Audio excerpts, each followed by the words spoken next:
Halftime. Full time. Extra time.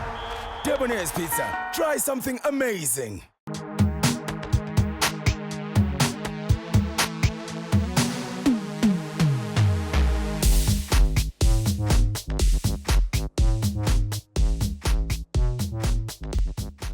Welcome to another edition of Kickoff on the Couch, proudly brought to you by the good people at Debonair's. With me today, Zola Doda, veteran journalist, and on Skype we have Tiani Wakamabasa, all the way from Joburg. Welcome, Tiani. No, thanks, Coops. Good to see you. Yeah, it's good to see you, man. Guys, let's start with the Cup final, just touch briefly on it. Ajax finally broke that duck. Roger finally broke his duck. Yeah. And to me, it wasn't so much the result as much as the performance, how they completely dominated the defending champions.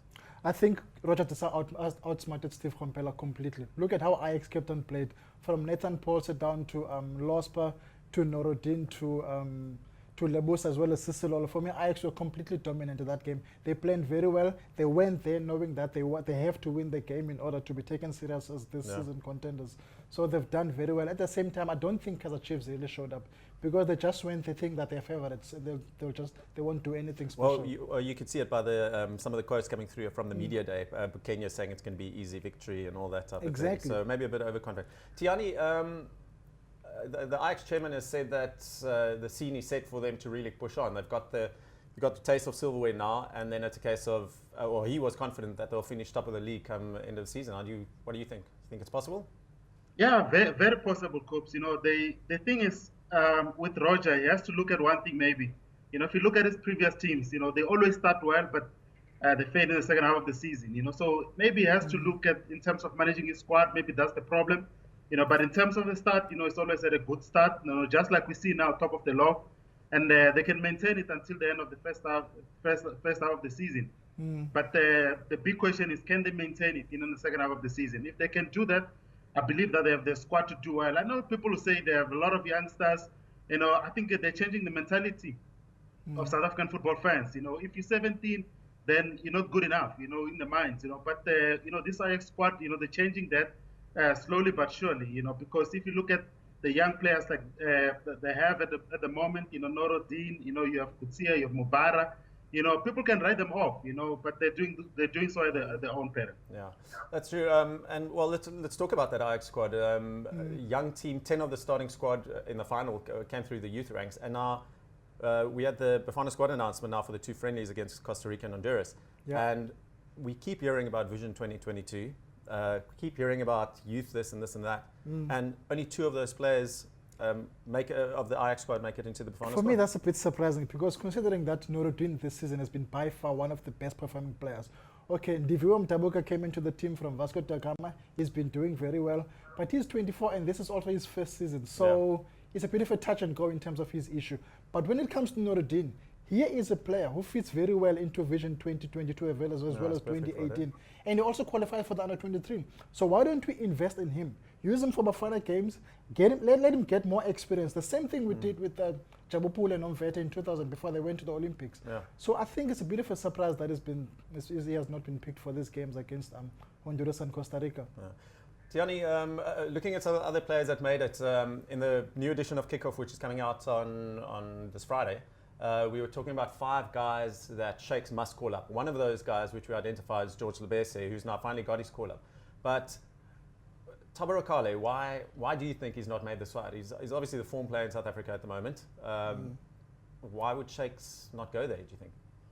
You know, Kopsa, I could put it down to, you know, the way Shakes maybe is going about his business. You know, if we look at it, as much as we can talk about a whole lot of other players, but if Shakes doesn't like you, it seems like, you know, he's never going to make the squad.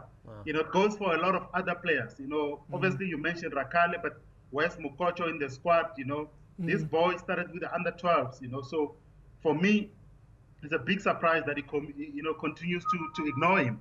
You know, but then you look at other players as well who are not part of the squad, like Kermit Erasmus, you know, that under 20 international experience, you know, that we just put aside, you know. For me, I'll never understand it. And when you come to Ajax as well, they have 2-3 players who should be there at all times. If you talk about Vision 2022, you know, you're selecting players who are there for the first time, and you look at maybe the age, and you're like, but is this guy going to be around in 2022? Like, for example, and I'm not saying he's not a good player. You look at Paul McCullough, for example. He comes in, he scores a goal on debut. People are excited, but I'm sitting there, I'm thinking to myself, he's 29.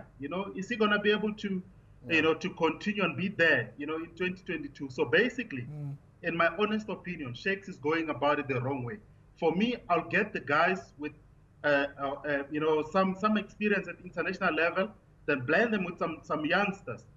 For example, Tego Modise has 66 caps, and we just, getting rid of him just like that. For the past, he's not been there.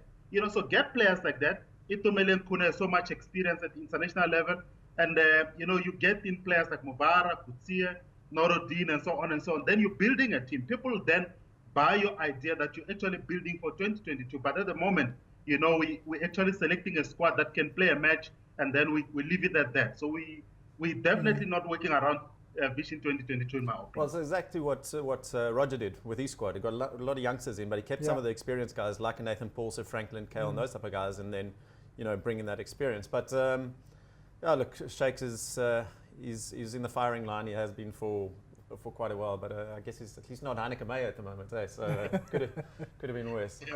Guys, finally, let's just touch on Orlando Pirates. Not doing particularly well in the league or in domestic cups, but still just flying in Africa. Last result wasn't great. Lost to Zamalek quite heavily, which isn't great going into a crunch game like the semi-final against Al Ahly. How do you see it doing? Can they turn that around and finally get that monkey off the back? Playing against Al Ahly is going to be difficult, whether you're playing them in the group stages, knockout stages, or final, or even semi-final. The key thing, the Pirates are playing at home in the first leg. So they have to make sure that they don't concede goals. Don't get excited. Don't throw everything up front and trying to win 2-0. If they win 1-0, that's okay. Just make sure that you don't concede so that when you go to Egypt, Al Ahly is going to be under pressure. That's what's going to matter. T-Man, how do you want to see that one panning out? Do you think Pirates can upset the form book and get past Al Ahly? Yeah, I think they can win if they've learned from their past mistakes. Just 2 years ago, Pirates played the same team, and it ended 1-1 at Orlando. So, like Zors is saying, you concede at home, you're obviously making your job difficult.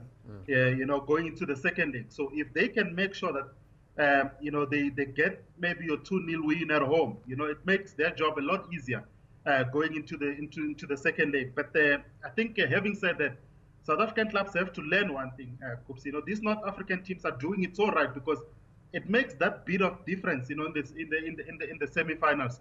You make sure that your second leg is at home.